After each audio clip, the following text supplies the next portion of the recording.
Hello everyone, সবাই কেমন আছো? আশা করছি সবাই খুব ভালো আছো, আমরাও ভালো আছি। তো এখানে বরযাত্রী যাব বলে রেডি হয়ে চলে এসেছিলাম, আর ওদিকে বরও রেডি, বরের গাড়িও রেডি। তো ওখানে রিচুয়ালসগুলো করা হচ্ছিল বিয়ে করতে যাওয়ার আগে। তো এখানে আমি আজকে ইয়েলো কালারের একটা শাড়ি পরেছিলাম, তার সাথে একটা ডিজাইনার ব্লাউজ পরেছিলাম। তো এই ব্লাউজটা আমি অনেকদিন আগেই কিনেছিলাম, তো খুব সাহস করে আর কি কেনা হয়েছিল। তো ব্লাউজের কোয়ালিটিটা খুব ভালো হয়েছে। তো এই যে রাজাদার গাড়িতে করে আমরা আজকে বরযাত্রী চলে এসেছি। তো রাজাদার মিতাদি ওদের সাথে গল্প করতে করতে চলে এলাম, সাথে মিক্সাও ছিল। মিক্সা তো মানবাবুকে খুবই ভয় পায়, কিন্তু কেন জানি না গাড়িতে খুব ফ্র্যাঙ্ক হয়ে গেছিলো। তো যাই হোক, এটাই আমরা ভয় পাচ্ছিলাম যে মানবাবুকে অ্যালাউ করবে কিনা গাড়িতে। তো আমাদের সবাইকে খুব সুন্দরভাবে ওয়েলকাম করা হয়েছিল মেয়ের বাড়িতে। তো তারপরে বরাসন যেখানে করা হয়েছিল, যেখানে আমাদের বসার ব্যবস্থা করা হয়েছিল, সেখানে বসে গেছিলাম। আর আমাদের এন্ট্রি করার সাথে সাথেই একটা করে গিফট বক্স আর তার সাথে গোলাপ ফুল দেওয়া হয়েছিল। তো আজকে শাড়িটা তো দিদি আমাকে পরিয়ে দিয়েছিল। তো আমাকে কেমন লাগছে অবশ্যই কিন্তু কমেন্টে জানিও। তো মানবাবুকে বললাম একটু ভিডিও করতে বা সেলফি টেলফি তুলতে। তো সেলফি তো তোলে না, ভিডিও করতে বলে তো ওই ভিডিওটুকুই করে। মিক্সা আর মিতাদি দুজনেই পোজ দিচ্ছে। তো আমি এখন একটুখানি ভিডিও করছিলাম, তারপরে সেলফি তুলছিলাম, একটু গল্পগুজব করছিলাম। তারপরে এখানে আমাদের যে টিফিনের ব্যবস্থা করা হয়েছিল, মানবাবুর খিদে পেয়ে গেছিলো, তো এখানে টিফিন খাচ্ছিল। তো কিছুতেই বরযাত্রী আসতে রাজি হচ্ছিল না, অনেক জোর করে আনা হয়েছে ওকে।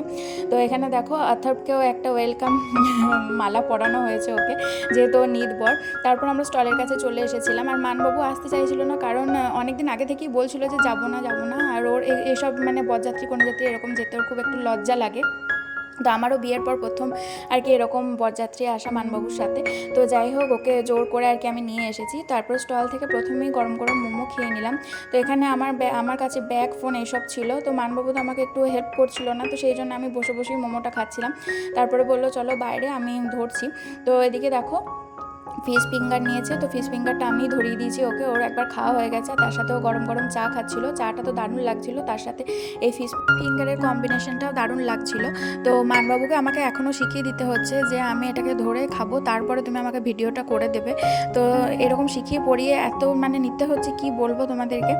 তো যাই হোক, তারপরে এখানে দেখো কনেকেও তোমাদের সাথে শেয়ার করে দিলাম। কনেকে খুব সুন্দর লাগছিল, আর বসার জায়গাটা দেখো, এই যে জায়গাটা খুব সুন্দর করে সাজানো হয়েছিল, খুব ভালো লাগছিল।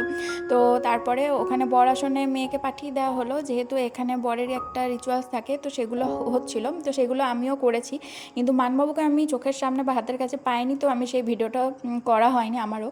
তো সেটা আমি তোমাদের সাথে শেয়ার করতে পারলে খুব ভালো হতো, খুব মজা লাগছিলো জানো তো, বরের চারিদিকে ঘুরে ঘুরে ওই একটু কালি না কি দেয় না, ওই রকম টাইপের আর কি, ওইটা দিয়ে দিয়ে আর কি রিচুয়ালসটা হচ্ছিল। তো আমাদের বিয়ের সময়তেও হয়েছিল।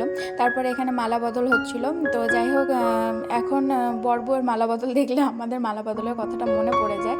তো বেশ মজা লাগছিল, আর সবাইকে দুজনকে ওপরে তুলে দেওয়া হচ্ছিল। আর সব থেকে যেটা ভালো লাগছিল, এই যে বিয়েরটা যেখানটা অ্যারেঞ্জ করা হয়েছে, সেখানে একটা বিশাল বড় অশোক ফুলের গাছ ছিল, যেটা আরও ভালো লাগে।